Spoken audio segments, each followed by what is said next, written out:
welcome to everybody. Maybe we'll get rolling with our presentation here. So welcome again. Good morning, good evening, good afternoon, depending on your time zone. So my name is Karen McGuire, and I'm here with my colleagues Irene Basile and Alessandro Candia, and an esteemed series of panelists who will we hear from in a moment.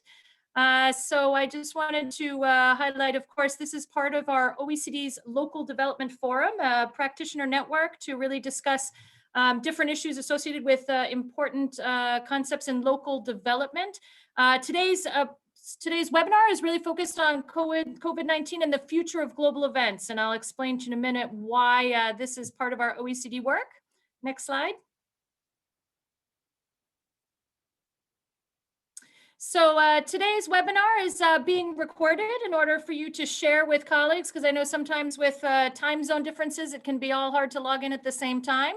So this webinar will first start with a little bit of an overview on the OECD's work on global events and local development, and the toolkit that we're putting online today to support a recommendation we have by the OECD in this area.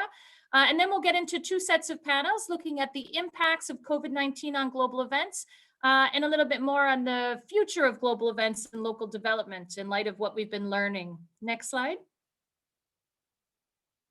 So this is a local development forum event coming out of our work with the Local Employment and Economic Development Committee here at the OECD. And the committee was created around 40 years ago, really to hit at core issues in local economic development, whether it's employment and skills, social economy, social innovation, economic transitions, inclusive entrepreneurship, and in particular, really an integrated approach to local economic development. And this is where our work here on global events and local development is positioned within the OECD. Next slide. And so the OECD's work through our lead committee for over a decade has really been looking at this important issue of how different event sponsors, event hosts, countries, regions, cities, how everyone can really capitalize on these global events for local impact. And given the importance of this topic, this work that was shepherded by the lead committee was actually adopted at the OECD at its Council of Ministers almost 3 years ago, given how important it is for countries. And it's really this recommendation. It's what the OECD offers as sort of good practice guidance in a range of areas within the OECD's purview. And this one specifically is looking at how to help countries and future hosts really bring these local development benefits. Next slide. And so the objective here is to understand a bit how we can really implement this recommendation and how to translate it into practice. And the toolkit really goes into a bit why we have this recommendation and some concrete actions and good practices. And it's really been the result of a lot of consultations, not only with governments and policymakers, but also with other actors in the world, the International Olympic Committee and its organizing committees in specific countries, FIFA, International Event Association of Event Hosts, Urban Land Management, lots of different stakeholders in order to make sure that this OECD guidance is really relevant for the range of types of global events, whether it be sporting, culture, exhibitions, all sorts of critical global events. Next slide. And so the toolkit itself is structured around 4 different pillars and different phases of understanding the global events, from the pre-bidding and bidding and planning to the operational delivery phase to thinking about monitoring and evaluation throughout the life cycle, and then also the important issues associated with really working together between event sponsors, event hosts, different levels of government. And so the toolkit has under each area a little bit about the objectives for each recommendation in these 5 priority areas, a little bit about the kinds of actions one can take, the pitfalls to avoid, and of course, good practice examples with a checklist that colleagues can use in their cities, regions, countries in order to try and support the implementation. So next slide. There's a little bit of an example here on the slide of kind of the things that you can see in terms of the types of recommendations, actions, pitfalls, et cetera. But this is really just all to illustrate how important it is to think upfront about the kinds of local developments you're looking for, and then how to embed that throughout the process before, during, and after events. So that's really the spirit, of this toolkit. And, we come today, next slide. We come today with panelists because we're really thinking about how to make this a living, breathing document. And so you can download it off the website. It will soon be available in French and Italian as well as English. And we are really excited to work with all folks on the call who want to contact us after here to sort of touch base on different research that they're doing, on different actions that they're taking, so that we can incorporate this in future editions.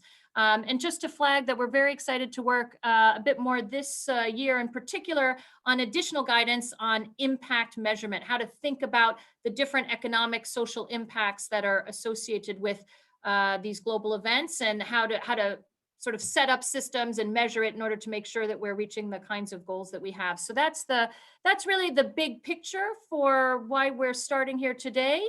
But I just wanted to go to the next slide here and say that, we have panel sessions coming up because, of course, this toolkit was started before COVID came onto the scene. And we've seen, OECD estimates show an 80% drop in international travel over the last year. So there are really massive consequences for the ability of global events, not only to survive and thrive in the last year, but also thinking about what that means going forward and what kind of adaptations might need to be made. So as we've all sort of changed in the last year in our thinking on this, we thought it was really important to reach out and hear directly from those colleagues who are organizing events and hosting and sponsoring events, and the kinds of actions that they're taking and what they can see for the future. And we look forward to this discussion to really inform OECD work in this area in order to be relevant across the spectrum. So I think we'll, without further ado, we'll head into our exciting discussions, and I'll pass it over to my colleague Alessandro to launch the first part of our panel discussions for this webinar. Yeah, thanks a lot, Karen, and thanks to all panelists and participants for being here. So yeah, let's kickstart the panel discussion. So the first session is going to focus on the impacts of COVID-19 on global events. So really the objective of this session is to discuss the impacts of the pandemic across the global events industries, and share and discuss some examples of how the global events industry has adapted to this new context. So whether some new, some innovative practices have emerged, for example. While the second session that my colleague Irene is then going to moderate will really focus on the future of the industry and on how to build back better. So here you can see, so today's panelists, so I'm very glad to introduce Kai Attendorf, who's Managing Director at UFI, which is the Global Association of the Exhibition Industry. And UFI brings together about 800 member organizations across more than 80 countries and regions. There's Ian Edmondson, who's founding director at the International Association of Event Hosts, which really exists for representatives of international destinations to collaborate together and generate the best value from hosting major sports and cultural events. It also provides a voice for non-profit hosts of events. And Catherine De Venter, who's Secretary General from the European Festivals Association. And the association connects about 800 festivals and festival associations in more than 40 countries. Just a quick reminder for participants so that you can share questions through the Q&A function. Since after the panel discussion, we will be taking a few questions from there. So I think we can stop the screen sharing, and maybe let's delve into the panel discussion. So first question for Kai. So to what extent do you think the COVID-19 travel and sanitary restrictions affected the exhibition industry? Because I know that you've conducted a few interesting surveys, so we would be glad to hear more from you about that.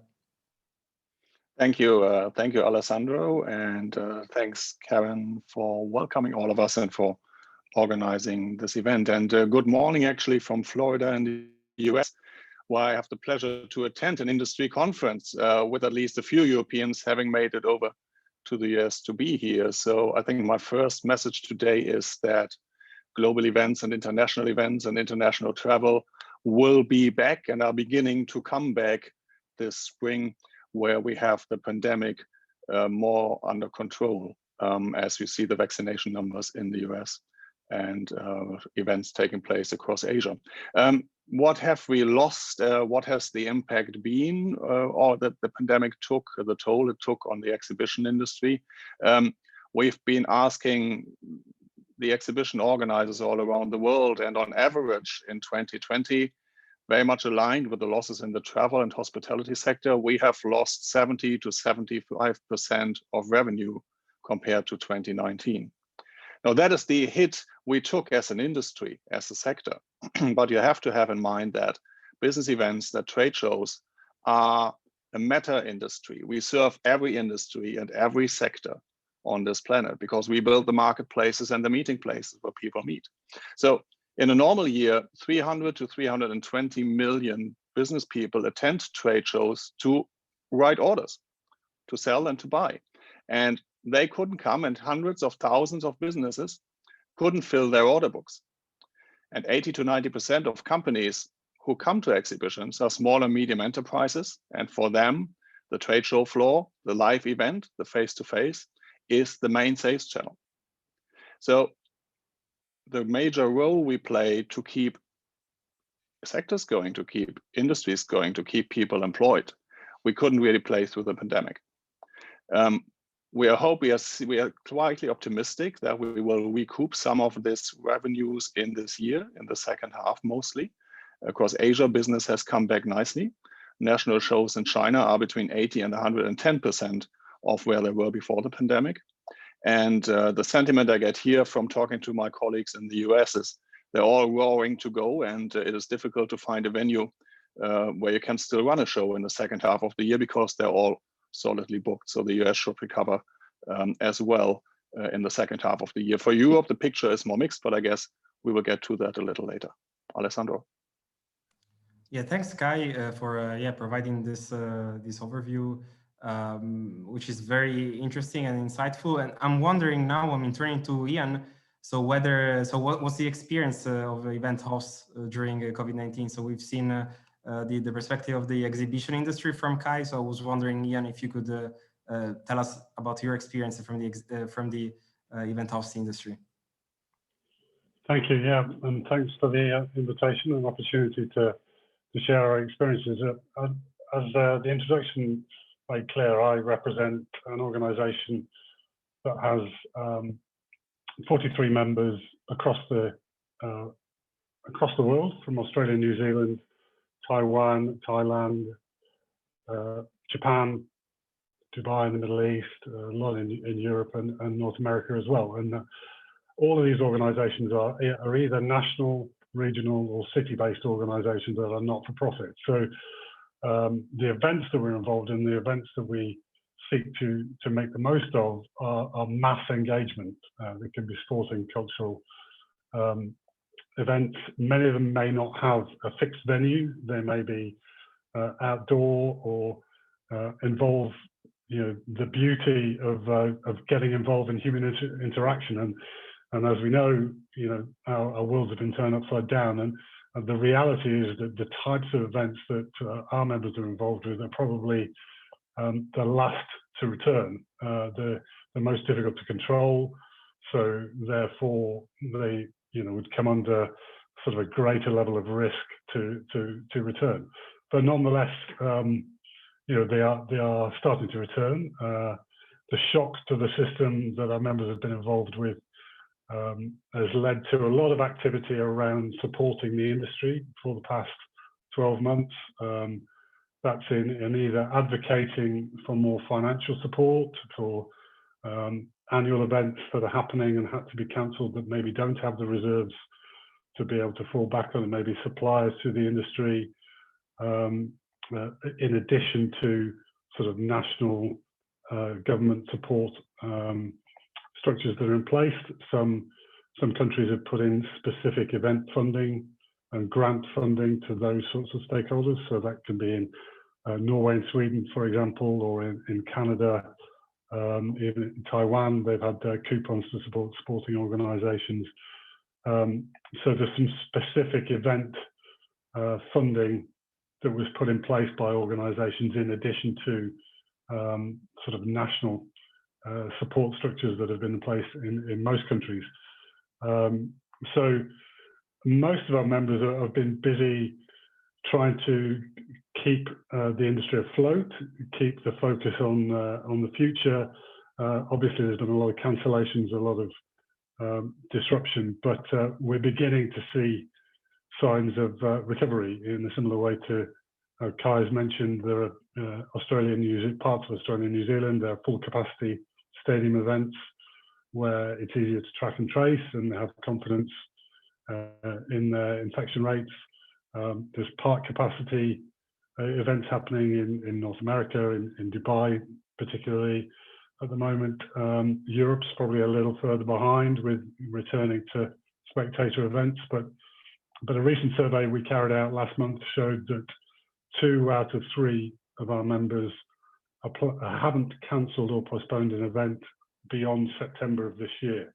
So it shows that there's confidence for events to return hopefully in this year. Nonetheless, some may be cancelled further, but people have now turned the corner to planning for a return, albeit at a cost. And that's something that a lot of the member organisations that I represent have been busy ensuring that there's support to meet those costs and to enable some of those events that we love to stay afloat and to stay relevant.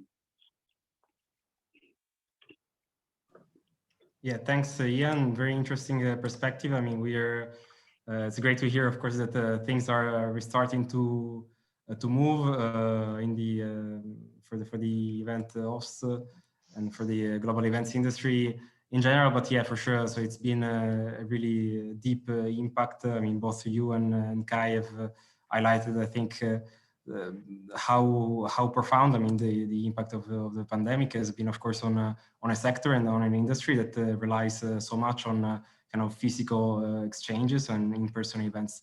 Now, I wanted to turn to Catherine. So, I mean, of course, festivals have been heavily impacted by the pandemic. I mean, you represent more than 100 festivals in Europe. So I was wondering, so how has the festival industry really coped with the crisis? Thank you very much, Alessandro, for the questions, and good afternoon, everyone. Thanks for inviting me and for inviting IFA, the European Festivals Association, to this seminar in particular, because I think it's relevant to the work that we do and that we can share with you in the frame of festival cities that we try to bring closer together. So congratulations also, Karen, to the toolkit that you presented and to the work that you do in general. Fantastic. Let me maybe quickly contextualize indeed my contribution, because it might be a little bit different than my predecessors speaking, because IFA is a non-for-profit organization, like all networks probably that are representing its members, but it represents the non-for-profit sector. In that sense, a big portion of the group, or we differ in that sense from the global events, as we are not speaking about commercial realities, we are speaking about a great extent of publicly funded festivals that are artists and arts driven, that are locally embedded very strongly with the idea to really serve mainly the local community with very strong local impacts and benefits as such. Then on the level of the effects of this time for arts festivals and for global events, they probably were the same. It was simply cancelled. Nobody was allowed to do anything, and live arts, cultural life was basically dead. Cancelled, postponed, after postponed, again cancelled again, and so forth. So I guess that many festival organizers have set up 3-4 different program editions in 2020, and it seems to be repeated in 2021. What we saw in this time at the same time is that the very essence of the arts and cultural festival scene was revealed, which is its very intrinsic value of meeting, people meeting each other. And of course, that's exactly the same kind of added value or feature that Kai and Ian have spoken about before. But now meeting really became a venue. value, time to spend together and share with each other. And this probably became also, of course, a huge topic in all the conversations that we had in the non-for-profit sector. How time is spent on the level of programming, on the level of audience attendance, on the level of slow arts. This term was invented. Then on the question of how we cope with the situation, probably quite well in relation to the global events industry, because the loss of revenue was maybe less of an issue than for the global events industry. Because as I said before, arts and cultural festivals build very strongly on the relation with local people, with the city, and public funding was often referred and continued from one year to the other. Although I don't want to miss to underline that many festivals died at the same time, because not every festival receives public funding. The independent arts sector, artists, freelancers, all those segments of the arts industry, of course, had a particularly difficult time and were heavily hit. So it's a big concern, of course, also for us. I don't want to underline that, underestimate that. And of course, I also don't want to underestimate that in each country, in each city almost, the reaction and the coping with the crisis has been very different across Europe and globally. Maybe two last observations, Alessandro, if I can do. One is Plan B wasn't there before, it seemed. And it's now there, which is the digital experiments and the digital way how festivals reacted to this crisis, sometimes entirely producing digital festivals and sometimes doing festivals in a hybrid way. And so notions of inclusiveness and of balance and of sustainability somehow got a new dimension with these online connections that could be made. And the second point I wanted to make, and maybe that was a very striking one when we spoke to our stakeholders in all of our Zoom meetings, is that festivals really put an immense effort into surviving this period. New models of programming, as I said, hybrid format, outdoor events, reprogramming local artists, setting up test corona centers, new internal rules of how audience had to move into the venue, out of the venue, and so forth. New team behaviors that we all had to learn. So, and the point I want to make on this is this has been a crisis and a survival mode situation. This for me is not a model for the future, because as I said before, the energy level that everybody has invested in the past couple of months into running its business is immensely high. And I see that we are all close to not being able to cope with 2021 now. So it's an immense, I think, need for dialogue with policymakers, with cities, with governments now, how we are going to face 2021. Yeah, thanks, Catherine. Very relevant and interesting points. Great to have your perspective. And of course, I think it's very important. I mean, as you mentioned that, so how has the festival industry coped with the crisis? So it's true that the festivals, specifically those that you represent, so it's a kind of slightly different than the global events industry. So more in general. So you were mentioning all the public funding, but it's true that that many festivals have not really survived the crisis, as you were saying. And also, I mean, this shift, I think it's also a very important point, this shift that you mentioned. So this plan B that was basically non-existent before, but so the change had to be embraced basically from one day to the other. So I think from what I've heard so far, I mean, one common element that really emerges as important, I think, is the let's say the in-person component of these events, the physical interaction. But we've seen, of course, I mean, this webinar is a webinar. Exactly, it's not a workshop, it's not a conference.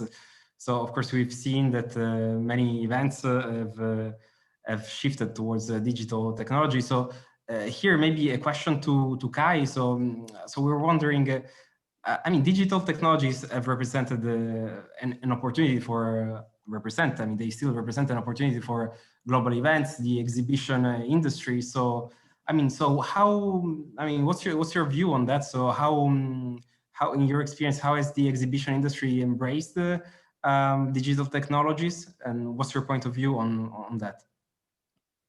Yeah, it's a good question and an important question. If you imagine we would have had the COVID pandemic 15 years ago, 2005, when we had no broadband, when we had no streaming video, global trade would have probably collapsed. Communication would have been super complex. And we would not have been able to keep our communities together, to keep our people connected, to keep the brands and the industries able to communicate. So digital has allowed the industry and all of us to stay connected, giving us tools to continue to serve and connect people and businesses. So first of all, it's been a big part of the solution that got us through the pandemic so far. Now, there are limits. There are things that work. This webinar is an example. We can connect from all over and share insights, and people can communicate in real time with us through the Q&A, or they can watch that later on demand. So content and presentations, that can go digital. I don't like the term virtual because this is just as real a conversation as any other conversation. It just happens on a digital channel. But other elements, you can't simply complement digitally. And that's everything that's transactional, the trade and trade shows.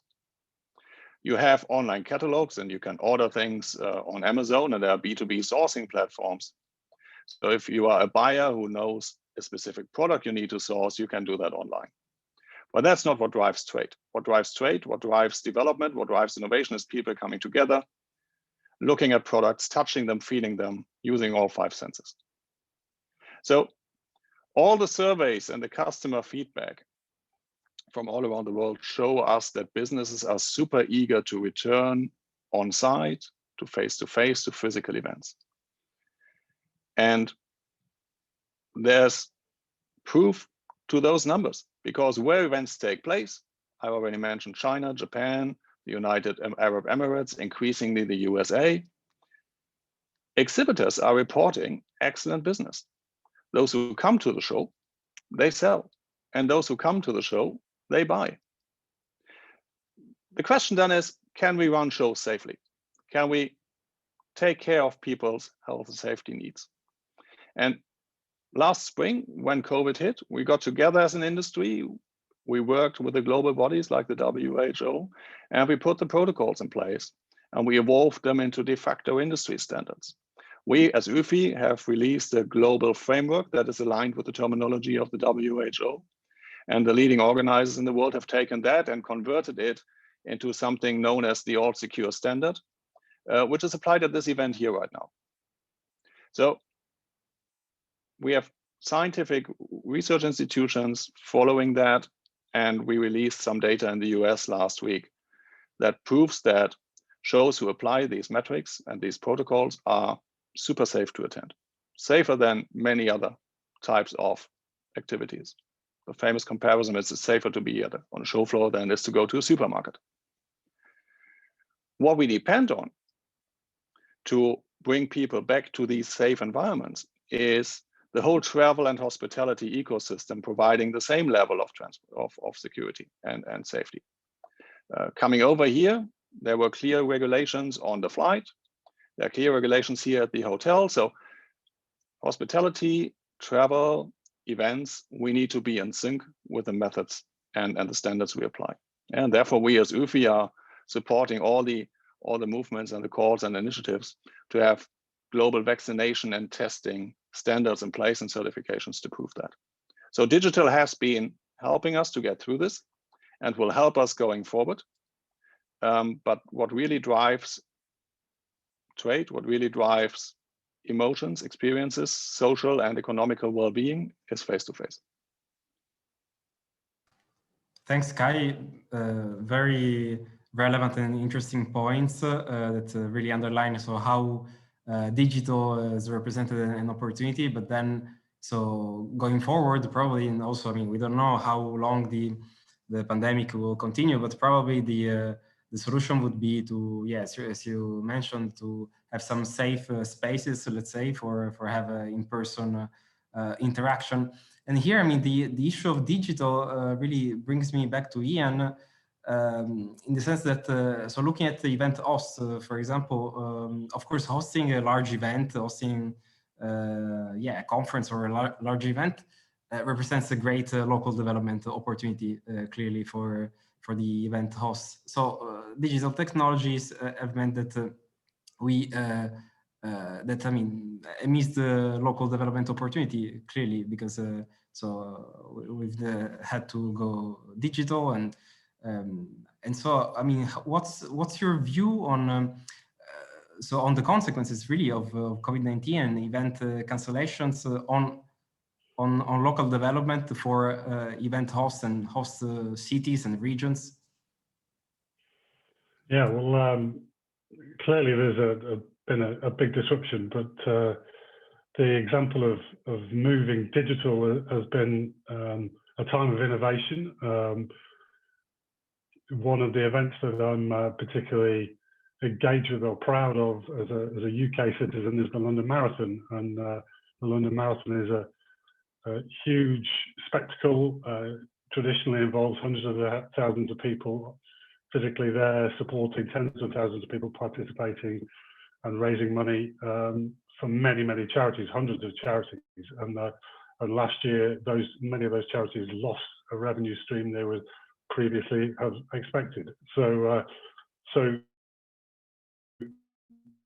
in their example, they put on a virtual version of the event, a digital event, and reached out to people to run a version of the London Marathon local to them, and it enabled them to support some of the charities that had been affected and would otherwise have raised money from that event. But they didn't just stop there. That's not just happened and been something that will happen once for the purposes of 2020. This year, they're hoping to have a physical event back again in October, and 50,000 runners on the streets of London, if possible, by then. But they are planning also to have a virtual 50,000 runners running, in their own space through a digital version of the event in a new way, as well as the physical event. And that's not something that's going to stop this year. I'm sure that will continue next year, and it enables meaningful reach of the event beyond what was the case in 2019 and before. So they're able to sort of reach and have a more meaningful engagement with audiences in new ways. So that's an innovation that hopefully people can build into some of the event and activation things that happen in future.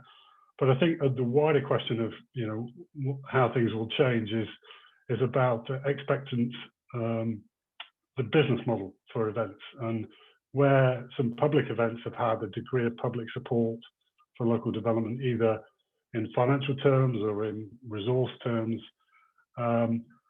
There's been a desire and a will from some of the public and not-for-profit organisations to continue to invest, but then maybe to not expect the return to come from the tourism or the international tourism in quite the same way, perhaps more on some of the impacts on their residents, on the local people. So some of the social impacts, some of the well-being impacts, some of the social community cohesion impacts are moving higher up the agenda for some of those organisations that are involved in big events.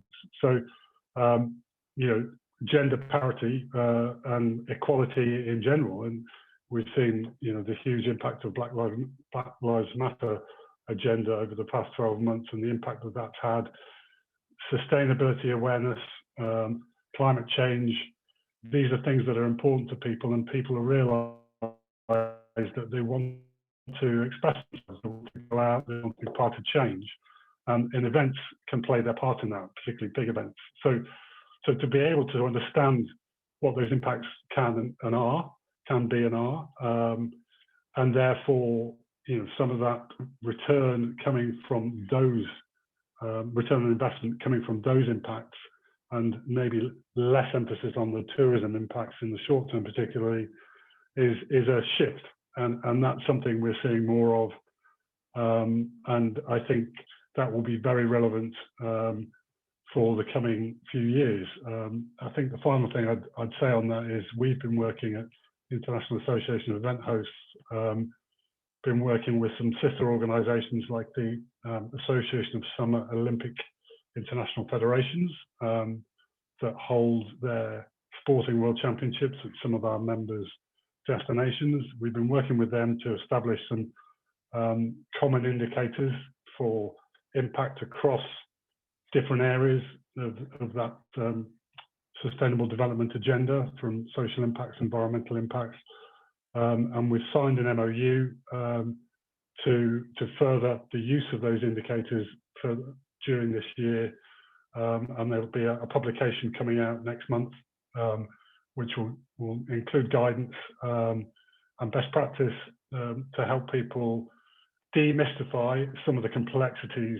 that come with being able to evaluate some of those sort of less tangible impacts. We're very sophisticated at doing hotel bed nights and expenditure from people spending money attending an event, but we're less sophisticated at being able to understand some of those social impacts. So we're working in that space, and I think that's something you'll see more of in the coming months. Yeah, thanks a lot, Ian. I think it's a very important point, the one you make about this shift really in priorities somehow in terms of an increased attention to social policy impact and contribution to sustainable development that you witnessed and we're witnessing, I think, more and more going forward within the event host industry. And and also very interesting to hear about this MOU that you just mentioned. So I wanted to ask Catherine to react, but maybe first let me just point out to participants that right after that, we're gonna go into the Q&A session. So feel free, of course, to ask any questions through the Q&A function.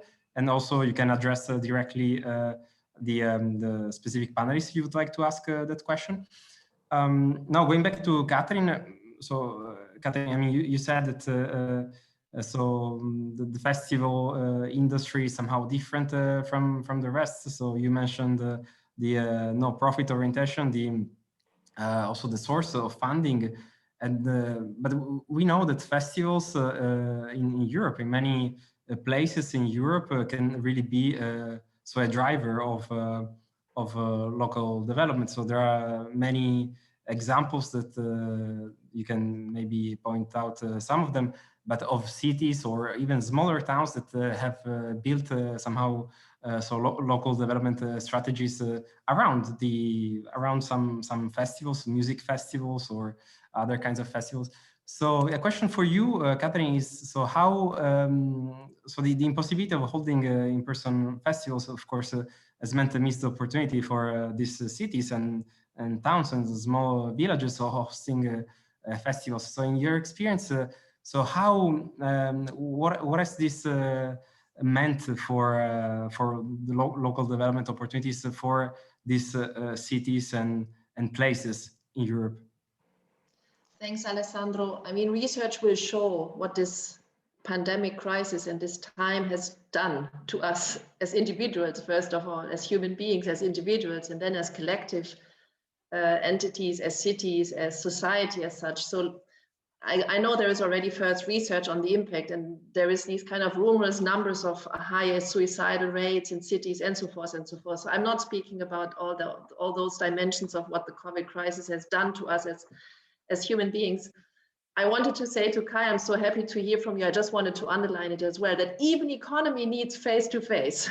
For me, it's very, very clear. Of course, it's clear to us, but you said it and I want to underline it once again.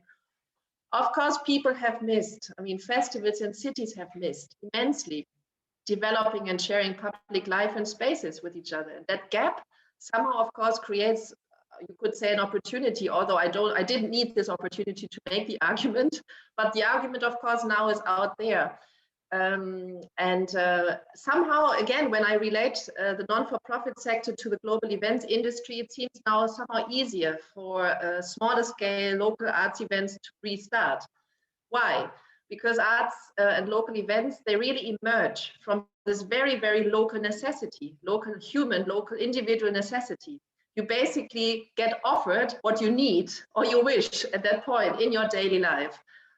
So audiences, they are demanding their festivals to start again. And there was, I think, a recent study that 90%, I think it was in the Netherlands, said that they want their events, their festivals back in their cities.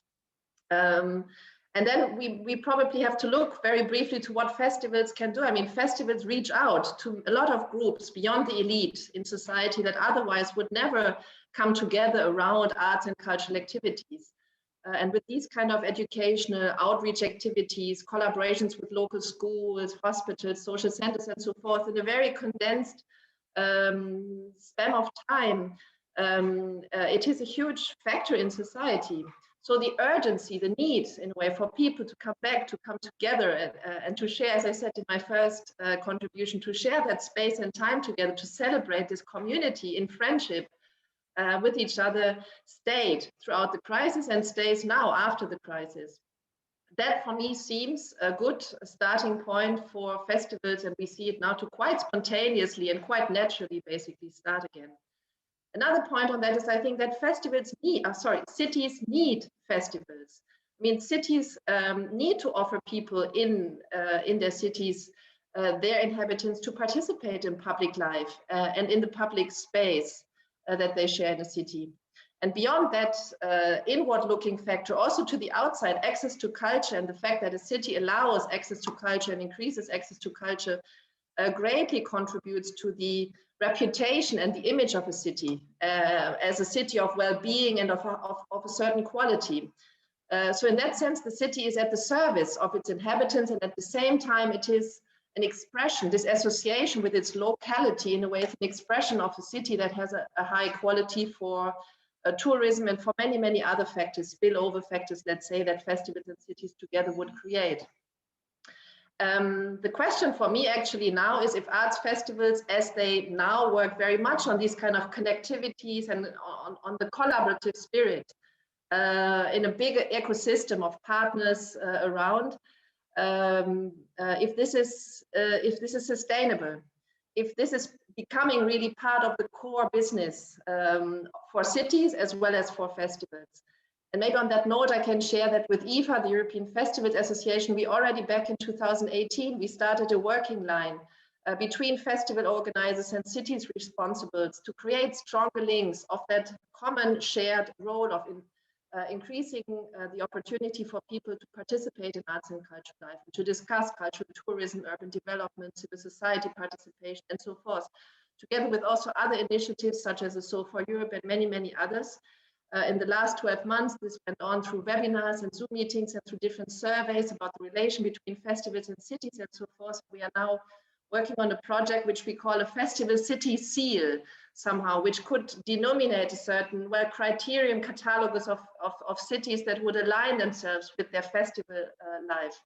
So for me, a question is, can we keep it up, that kind of collaborative spirit? And the second question, more so related to the bigger events industry, and I think Ian, you just mentioned it for me already, is if these longer term notion of sustainability, of embedding global events into local realities, and the indicators that you are developing, in how far, again, this kind of crisis is an opportunity, even though it sounds wrong, to rethink or to go indeed further into this model of rethinking visions of these global events to be maybe more embedded in this local reality and into the ecosystem of a city and away from this monocultural use of a limited amount of space and time, as they sometimes seem to have. So I'm very curious how we all come out of this crisis in conversation with each other, it seems. And I'm grateful again for that conversation. Thanks a lot, Catherine. So I just saw that we received a question on the Q&A. Will globalization of the events trend of the past decade be fragmented into regionalized domestic events? So I've seen that Kai has already provided a little answer, but maybe, so if you could answer that live here as well in a minute.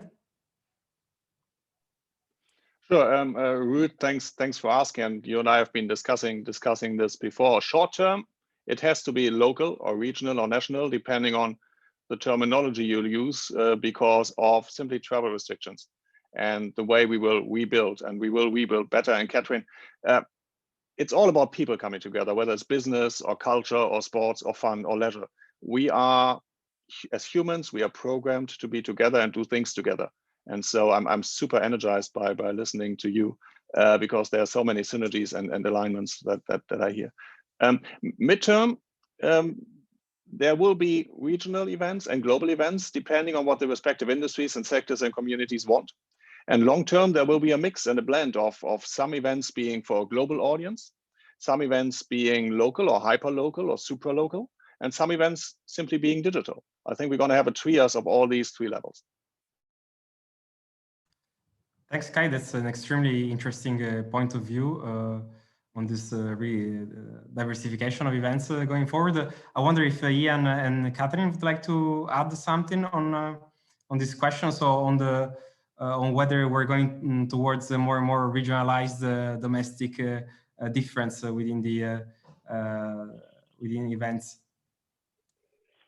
Well, I think Kai articulated it really well, but I think one dynamic that's relevant to some of the events that I referenced is in international sport, for example. The nature of those competitions is that it involves over in the Olympics, over 200 nations competed together in one space, and it's the nature of that particular type of event. So that brings with it its own complexity. I think perhaps the type of thing you've seen where there's very strict controls over a bubble of athletes and tight management of particular groups of people to enable that to continue, maybe will happen and have to happen for longer. I think there's a space for making sure that some international competition can continue to operate safely sooner rather than later, because there are benefits from that. Our international networks can thrive as a result of that as well. So I think that's the only added complexity is to how do we allow some of that to continue, but it may not involve plane loads of people traveling between countries in the short term, but maybe smaller groups of core sets of people. Yeah, and Alessandro, maybe I can just add a brief comment. I'm not to sound negative or anything like that, but I'm somehow concerned when I listen to the festival sector that we learned that we can do a lot now technically. We can. There is a whole open new field that we can kind of start to eat from. The question is, if on the public level, for instance, in terms of funding, if this is expected from us to do, because let's not forget that the access to technology and the access to many of those services are probably still in the hands of the more privileged ones and not of those ones that are really working on another level. That's one point. And the second is we always have to not forget what is the core of what we do. We can do a lot, but what is the core and why do we do the things that we do? And in this context, for instance, internationalization for me is a very, very important point of the arts industry. Does this happen now through an online context? Because it could happen through an online context. No, we learned this again today, it doesn't. So we have to understand the core business and have to use as much as we can the ads on. That will definitely stay with us, but we have to be very realistic in how far we can cope with that. Not every festival is in the position to live stream a high-level artistic performance that has a certain set of requirements that is needed in order to kind of compete in this television kind of format that festivals at the moment are running. So we have to be aware of the entire market and the consequences of what we can do and what we have to do. Thanks a lot, Catherine. So I see we've received another question from the Q&A. I mean, Kai is faster than me, so he has already answered, but I'll still read it because it's a very relevant and interesting question. So it's a question from Ireland, and so it says, we're all, of course, prioritizing public health when balancing our work at the moment. So have the panelists had any positive experiences of being able to engage with the health authorities and convincing those to engage with safer events with mitigation as required? So I don't know if Kai wants to take it or other panelists would like to add something as well. Don't let me go first all the time. Go ahead. Okay, maybe I'll take the pressure off, Kai. I mean, I'm just looking down our list of recent surveys, responses to our recent survey from members in different countries, and we asked them whether they go for their guidance. Is it international organisations or is it national organisations?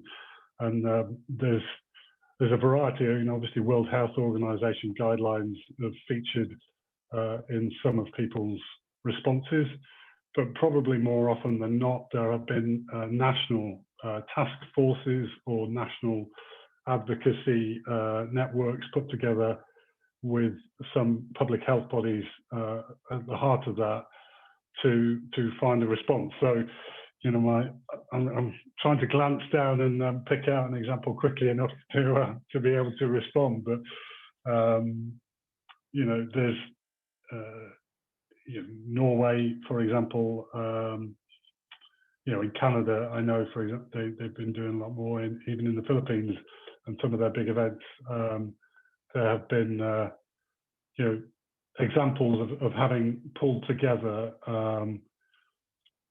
government organisations that wouldn't normally be sort of maybe working alongside events in the same way to be able to find an appropriate response to our current circumstances. Yeah, I can quickly maybe add on, Alessandro, that we just finished a collection of country reports in which we have asked festival umbrella organizations how the reopening strategy and mechanisms in their countries looks like, and what kind of safety measures from the public side, but also proposed by festivals, by the festival industries themselves, are on the table. And I'm very glad after the seminar, because it's not published yet, we are in the middle of the process, to share the results of this quick survey that we've done. But obviously, of course, it starts with audiences, limiting audiences, setting up. In many festivals, what has happened is they set up different quick testing centers in front of the festivals, and have, together with health organizations, ensured that this kind of testing has become a safety net, so to say. But there are many other kind of measures that have been taken in different countries. Whereas in other countries, there is no measures taken, and it simply says we are not opening anything until 2022. This reality happens in many countries as well. Thanks a lot, Catherine. Kai, you would like to add something? Well, my 5 cents are very simple. Every trade show, every business event can only take place if the local health authorities give a green light. So every organizer, every venue is engaging with the local authorities ahead of every event. And it's a structured dialogue around these standards and procedures and recommendations that we've all put together as associations and as the industry. And essentially, hundreds of trade shows in Asia have run without a glitch. Dozens of trade shows in the Middle East have run without a glitch where these regulations were in place. So you have hundreds of case studies if you wish to look for them. Some of them are in that report that I've been referencing in the chat. Thanks a lot, Kai, and thanks to all panelists. I think we are at the end of our session. So just to briefly sum up, so I think it's been an extremely interesting discussion, and I think key points that we can take away from the discussion. So first of all, of course, COVID-19 has had a deep impact on the global events industry, on festivals, event owners, exhibitors, and so it's been 1 year that the pandemic has gone on, and there's been some adjustment, but so digital technologies have represented an opportunity for sure. So there have been some shifts towards digital and some kind of hybrid events, but as all speakers, I mean, pointed out, digital will most likely, I mean, is not able to replace in-person interaction. And so this poses questions about the future of the global events industry itself, and how it can build back better. So going forward, which is the focus of the next session. And I'm thanking again all panelists for their great interventions, and passing the floor to my colleague Irene. Thank you, Alessandro. And again, thanks to all the panelists and participants for being here. I see that the chat is now working nicely, so keep your questions coming. Moving on to the second part of the discussion, we really wanted to take a step back to look at the broader picture and discuss what may be the potential long-term consequences of COVID-19 with the shift that it has entailed in the, individual minds and collective modalities, behaviors, and what that means for global events. So looking at some specific examples of how global events hosts and organizers have adjusted, but not just in the short, immediate aftermath of the pandemic, but also looking at really whether they have adapted their strategies over the long haul to support maybe what could be a more sustainable pattern for social and economic recovery. So as you see here, we were planning on having 3 esteemed speakers. Unfortunately, Mrs. Barbara Weissacker, who is the Secretary General of the European Exhibition Industry Alliance, has to excuse herself due to a last minute, quite serious health emergency. So we wish her a prompt and speedy recovery. But I am joined here today by Mariette Rissenbeek, who's the Executive Director of the Berlin International Film Festival, also known as the Berlinale. And this event has been held every February, every year in Berlin since '78, except for the disruption that happened in 2021, this year. It's one of the biggest film festivals in Europe that gathers over 500,000 admissions with the largest public attendance of any annual film festival. So we're gonna hear her experience of going through this pandemic and what that means. And we also have Damien Combrede. Thank you for joining us, who is the head of sports and society in the National Organizing Committee that is responsible for planning, organizing, and delivering the Olympic and Paralympic Games that will happen in Paris in the summer of 2024. And this is, of course, a major event that's supposed to attract to Paris over 10,000 athletes, but that will also have a potential impact on many other economic sectors beyond sports, ranging from construction, energy, logistics, the hospitality sector, of course, with a budget that is estimated to be almost 4 billion euros, mostly privately funded, of course.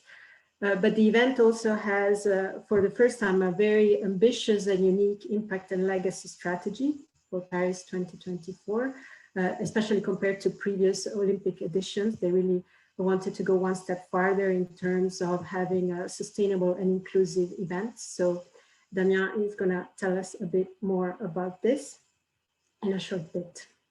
Now, again, as I mentioned, Europe represents really the largest region in terms of the exhibition world. And as we have seen already before with Catherine, I wanted to turn to Mariette because the culture and creative sector has been really strongly hit by the sanitary and safety measures over the last year and until this very recent. In particular, the film festival are a global event industry with its own specificity. And due to the COVID pandemic, I know that the Berlinale had to adapt the festival film format. So the 71st edition has now been adapted into 2 events, one for the industry that took place mostly online with film professionals and accredited representatives. And they were hoping to host in June a summer special edition that would actually be open to the general public in Berlin. But of course, this is now still under threat due to the second wave of the epidemic. So Mariette, if you can tell us a bit on how we can preserve the strength of cinema as a community experience and how we can preserve it even in the COVID context. Mm-hmm. Yeah, first of all, also from my side, thank you for inviting me to this webinar and to giving us the opportunity to sort of explain a little bit what a big international film festival, what kind of event it is. As we had the subject matter global events and local development, I think film is exactly that. It's global in one sense, but it's also very local. The Berlinale, which takes place normally in February, usually is like a kickoff for the exploitation of films. At the Berlinale, films are presented, and at the same time, a lot of buyers are here in Berlin. They buy films and they release them in the theaters in their local country, in their regional country, whatever, how to call it. So the film is both global and local, and for the city of Berlin and for the audience in Berlin, the Berlinale usually was the one and only event to really meet with people. It has been said before by Katrin, but also by Ian and by Kai. It's also about people meeting each other and talking to each other, exchanging information. So what we try to do with our Berlin edition this year, which is really only an emergency solution, and we definitely don't want to do it again in this way, that we, in the usual time of the year, in early March, we presented the films to the buyers and to the international press. So people can either buy the films or write about the films, so they can take their journey to the local audiences in the theaters. This was essential to do this in the beginning of the year, because it usually takes months before a film, you know, there were negotiations about selling the film, buying the film. So it's not immediately in the theater in France or Spain or Greece once it has been presented in Berlin. It takes a long time, and we wanted to avoid that all these films get stuck and are not able to begin their journey to the national cinemas. We hoped to have our local event in June, yes. Just now, today, only 2 hours ago, the German government published their measurements for the next couple of months, and all events are forbidden if there is an incidence, I don't know the English name, of higher than 100, which means that more than one person is infected by one person. So until mid-June, and which are exactly our dates. So right now, I think I have to go back to the team and see if we can move our dates 1 week, which might make it more likely that we can take place. Of course, we would have to take into consideration anyway all the sanitary rules and regulations. So we would have an audience of at least half of the normal occupancy in the theaters, or maybe even less, maybe only 1/3 of what the normal audience in a theater would be. We would have to have more time in between screenings in order to ensure that people can leave a screening room and the next people can enter the screening room without crashing into each other, which we normally don't care about that much. I mean, usually people meet and touch each other, and you want to avoid this kind of situation. We wouldn't plan any parties, we wouldn't plan any receptions. So it would be a very different event anyway in June, more giving the local audience the opportunity to watch the films. Like a solution which we could find for filmmakers could be giving them the opportunity for a digital introduction and not making them travel to Berlin and have the face-to-face talk to the audience, because the Q&A and meeting with the filmmakers usually is a large part of the festival experience and the festival tradition. I think on the long run, also this would only be like an emergency solution, and I don't think on the long run we want to ask people to be part of our event in a digital way. We definitely want people to meet each other again. When we had our digital event in March, so people said the event was well done and they bought films, but they say they all lack this exchange which you have when you meet people by accident, just running on the street to the next screening. You meet your fellow distributor from another country and he says, oh, I just bought this film, and you're also discussing this film with the seller, and it gives you a different chemistry. You can sort of get a different inspiration or another opinion. And this was all what people said was lacking. Also, the press very much said that they lacked the exchange between each other, discussing films, getting other opinions, maybe setting your own mind in a more proper way. So I think global and local is something we still have to combine, and we can't just say the global part we do digitally and only the local part we do local. I think we definitely want to go back to a more unified festival in the future. However, I can imagine that maybe some people who usually couldn't afford a trip to Berlin to the festival now were able to participate in a digital way, like people from the film industry. So that could be something we would have to maintain in the future, to offer a digital participation for film industry reps, and maybe also for some filmmakers who definitely could not make the trip to Berlin, we could also consider to offer a digital participation. But altogether, it's very demanding. Also for the team, it's very demanding. In the beginning, we thought, oh, we do 2 smaller Berlinales, but of course, in the end, each part asks for more, how shall I say, we need to invest more energy of the team in it, because everything is new and you have to think everything in a completely new way. So instead of investing less energy, we all have to invest more energy, and not only once in March, but twice also in June again. It's a big exercise, and I think everyone is learning as much as we can from this.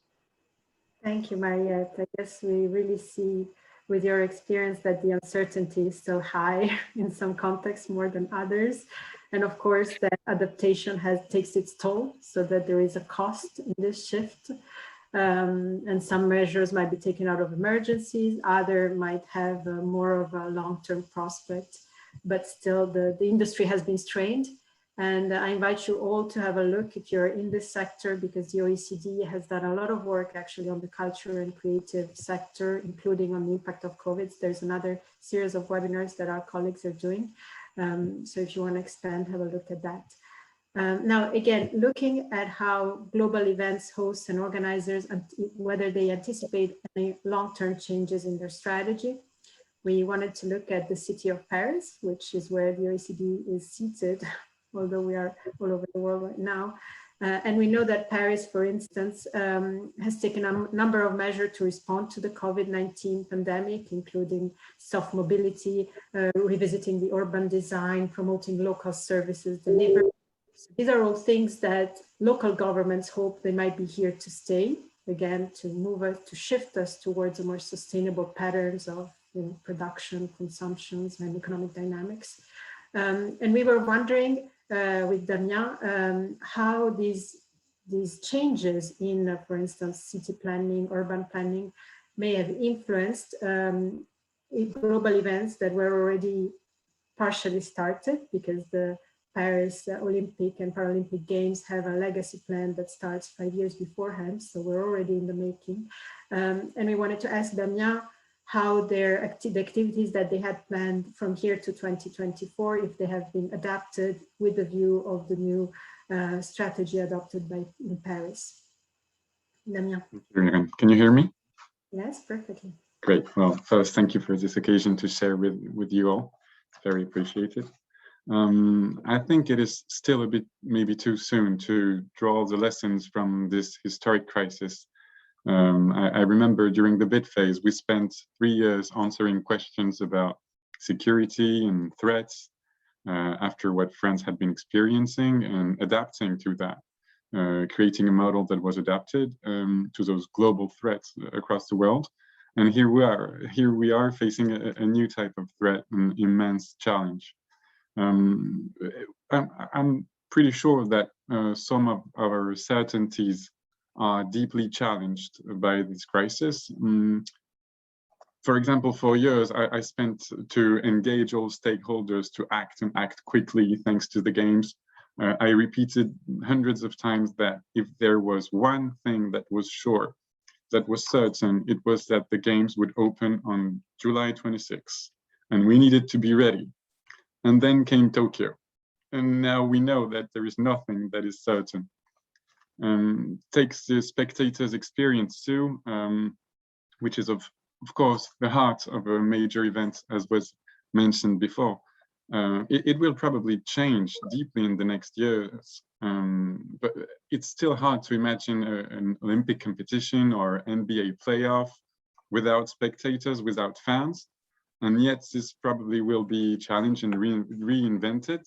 I don't know if you have seen what the NBA has been experimenting with real fans, but cheering and supporting their favorite athletes virtually, sitting behind a computer, but cheering and their image is projected into the stands at the NBA games, so the athletes can feel that support.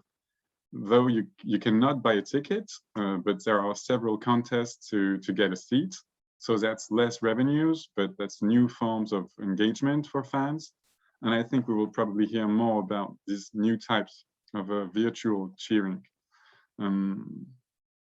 Takes the bid phase also. I was lucky enough to participate in Paris's bid to host the games. And I can tell it was a competition. And yet it is becoming more and more of a dialogue and a cooperation between organizers and between cities. We ended up coming to an agreement with Los Angeles 2028, and we were both very happy with it, and with the IOC. And I think this structured dialogue, as was mentioned before, might become a new way of bidding. So the location, you know, the way, the choices to host a major event and where and when and why, I think this will probably be reinvented in the coming years. So we need to be very humble and ready to adapt quickly. But though I think the heart of our vision, the reason why we bid, remains valid and even more relevant than before. And you know, if there are long-term changes, I think that in fact they are already underway, and we need to go stronger and faster and higher to make them happen. But these changes are started. You know, there has been the Olympic Agenda 2020 that changed the way to bid and to organize the games. And in line with that, 95% of our venues are existing or temporary. Excuse the pun, I think that's really a game changer, you know, to host a major event. And maybe this will become possibly an inspiration for next editions. Of course, it reduces the impact of the ecological impact of the games and the budget, but also, you know, the hazard, the pressure on construction schedules. So the risks too. Second, the experience we try to offer is very compact to reduce transportation, to offer the best experience possible. And this is in line with what you just mentioned in your question, what the host city of Paris has been experimenting lately, what they call the 50-minute city, for example, which is promoted by Paris. A 50-minute city is a city where all citizens are able to meet most of their needs within a short walk or a bike ride from home. And as cities work towards COVID-19 recovery, it is, of course, it can be an organizing principle for urban development and an inspiration for major event organizers to provide more public space and inject life into local high streets and promote health and well-being. Third, with less construction, less transport, we are committed to organizing the world's first games with a positive contribution to climate by reducing our greenhouse gas emissions, by supporting projects with a positive contribution, and by trying to build a lasting impact, mobilizing stakeholders that will stay after us, because after 2024 we will disappear, but the others will stay, and they can maximize long-term positive impact. And finally, the last long-term change I'd like to mention with you in our strategy is the whole purpose of our games. Why do we host this event? We're building our games to contribute to the local development of our host territories, and not the other way around. We are working, as you mentioned, actively from the very beginning, from the bid phase, to build that legacy with a dedicated budget of 50 million euro, with a dedicated team to build that legacy. And the priority number one of that legacy is to raise awareness about the impact on health of sedentarity and sedentary lifestyles and physical inactivity. And on that specific issue, COVID-19 is an extra reason to raise awareness, really, and to call for action, because we really need to let people know that there is scientific evidence about the underlying medical conditions that increase a person's risks of severe illness from COVID-19. And there is scientific evidence that many of these medical conditions can be prevented by practicing a regular physical activity. So, for example, type 2 diabetes or heart conditions. So, to conclude, move more, and this is why we do it. Thank you, Danielle. So we see that really global events can be a pivotal factor for the recovery, not just from an economic point of view, but also in influencing collective behaviors, for instance, by promoting public health, as the Olympics and the whole legacy strategy around the Olympics is trying to do in Paris. Getting back to Mariette, I wanted to know, because I know you have drawn some lessons from this very specific conjuncture beyond the immediate adaptation constraints that you explained to us before. I know you have some thoughts on what may be the long-term consequences for the cinema industry, and in particular, how will cinema have to adapt in order to remain a universal language, even in the light of COVID-19? Mariette? Yeah, I think it has the pandemic sort of has accelerated a development which already began when the digitalization of the media took place, like people also watching a lot of content on platforms, and because of the pandemic right now, people also watch theatrical films on platforms. So I think in the future, it will be much more necessary for films which were meant to be shown in the cinema to really develop a strong concept, to have a very strong artistic shape, to make people go back to the cinema to watch these films and not just watch them on their platform, which they are on, the various platforms who are very commercial, and people get used to seeing theatrical films on these platforms. And I think in the future, it will mean we have to find new ways to address the audience and make sure that they come back to the cinema to have a special experience. So the films need a very, very strong profile, need either great entertainment value or a strong topic with a very artistic shape, which makes it obviously necessary for a potential viewer to come and see the film in the theater and not at home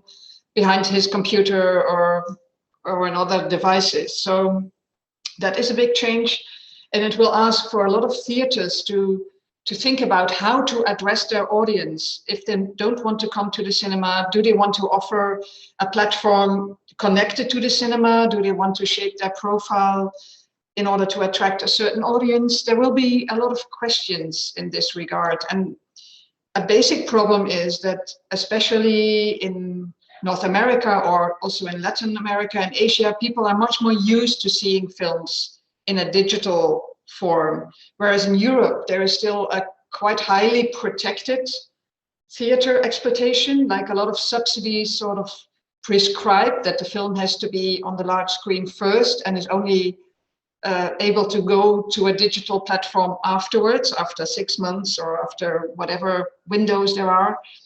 And this whole system is being shook up right now. And I think producers need to be prepared to find answers to all the questions which are on the table.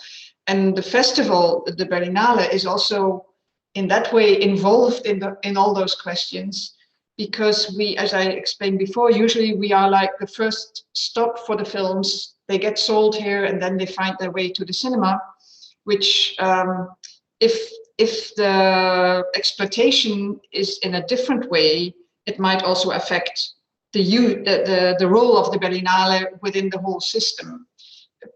The Berlinale is a non-profit organization, but a lot of the industry is an industry. It's like, it's not all on subsidies. It's also a private investment. It's very many things have to be combined. And I think it's too early for me to say. I can't even really predict right now what the midterm consequence of the pandemic will be for the film industry, because there's so many partners involved. It's too difficult for me to see right now. I do hope we have a better view of the situation early next year, and we can see how have the theaters coped with all these changes, and how have the producers coped with all these changes. And then I do hope we survive and we will be able to show the audience big screen experiences in the future. We definitely wish that for you. So while the future remains uncertain, I think Mariette already pointed to those long-term shifts that we may already be envisaging in what economists would call modes of consumption, but simply ways of interaction, and really at the bottom line, individual taste and perception. And this, of course, affects the organization of the physical events, but also the underlying industries that they serve and aim to represent. And Mariette has really eloquently pointed this out. Now, there are other games that the other events that explicitly had already embraced a strategy to support sustainable development, like the Paris 2024 Summer Olympic and Paralympic Games, as I mentioned, and they did this in a very innovative way compared to previous editions of the same event. And they are really targeting the games as an opportunity to create opportunities for all. One example that I wanted to bring out, Damien hasn't mentioned it yet, is that since the bidding phase, Paris, the city of Paris, and the National Olympic Committee elected to establish the critical facilities in the department, the province of Seine-Saint-Denis, which is an area really fraught with deep and multiple social cleavages, with a large population that is very young, but at the same time very dense in immigrant communities and with very steep unemployment rates. So the games really hope to be a change maker also at the local level. And I was wondering, Damien, how will this eco-friendly and inclusive approach help not just implement the legacy of the games, but also help the local authorities and France as a whole recover from both the social and the economic crisis that COVID-19 has took us in?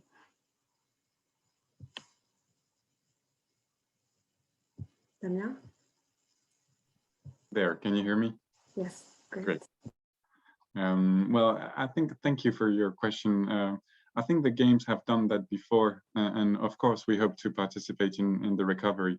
I'm thinking about London 48 after the Second World War, or Tokyo in 64 when the Olympics showcased really how Japan re-emerged in the world. And I hope that this year again in Japan, we will experience games that participate in the recovery from Fukushima and also from COVID-19. First, before all, I think the games offer, a positive perspective. During games time, the two weeks and 2 weeks of the Paralympic Games, they offer what we crave for. I don't know for yourself, but for myself, I do, crave for these moments of joy, of happiness, of shared emotions, of emotions that only sports can offer. Second, I think the games can be a showcase, a powerful showcase for all major events to promote a new model. I mentioned carbon neutral and climate positive games, but also games socially exemplary. We have signed, for example, a social charter in Charte Sociale with all French employees and employers unions. And for those of you who know a little bit the political and social life of France, this is an accomplishment. And this charter has 16 commitments, and each of these commitments is a social reference engaging us, the organizing committee, but also employers, social partners, public authorities, all the stakeholders involved in delivering the games. And we hope that this can inspire others. And indeed, this convention, this charter, is currently being replicated at the European level by the European Association of Sports Employers, with the support of the European Commission. It's a Erasmus Plus project. So we will also be the first major event to create a label for gender equality and the fight against all discriminations. And we also hope that this could inspire others major events too, to get that label too. And the same goes for our sourcing codes.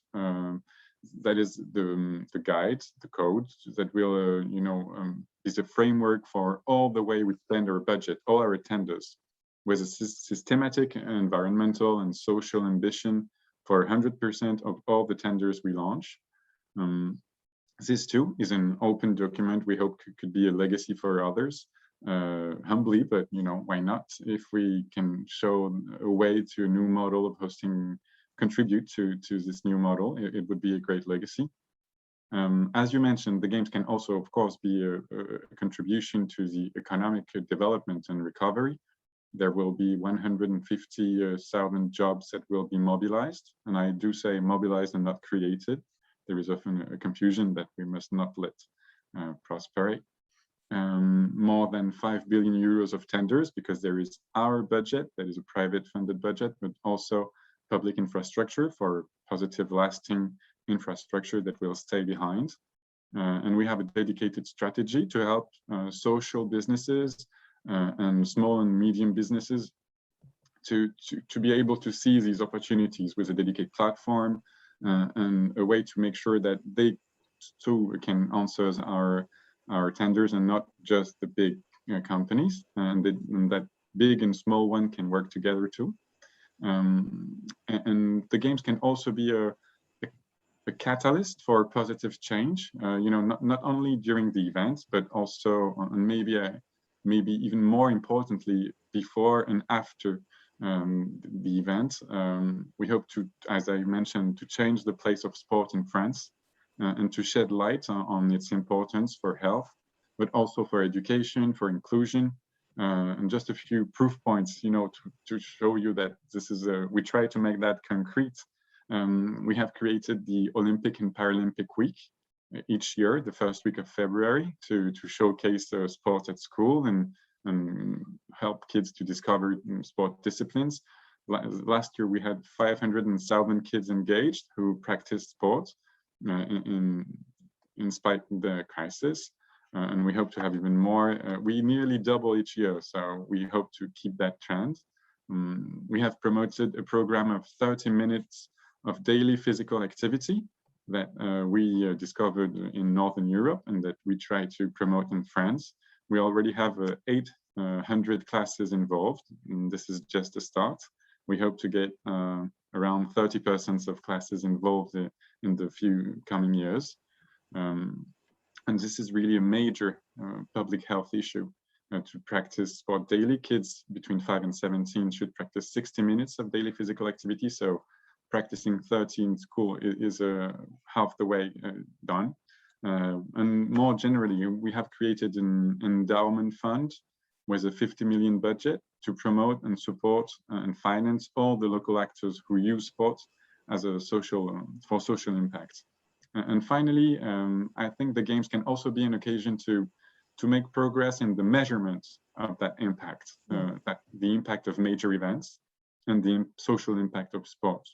And with your recommendations and your support, and with the IOC and with the French government too, we are currently working on a new model that we hope could, of course, respect the guidelines and recommendations of the OECD, and could help us monitor our impact and progresses, and could also possibly help others afterwards to measure their own impact with a robust and a shared approach, so that the place of sport and physical activity and the impact of major events could be established in a robust way and convincing way.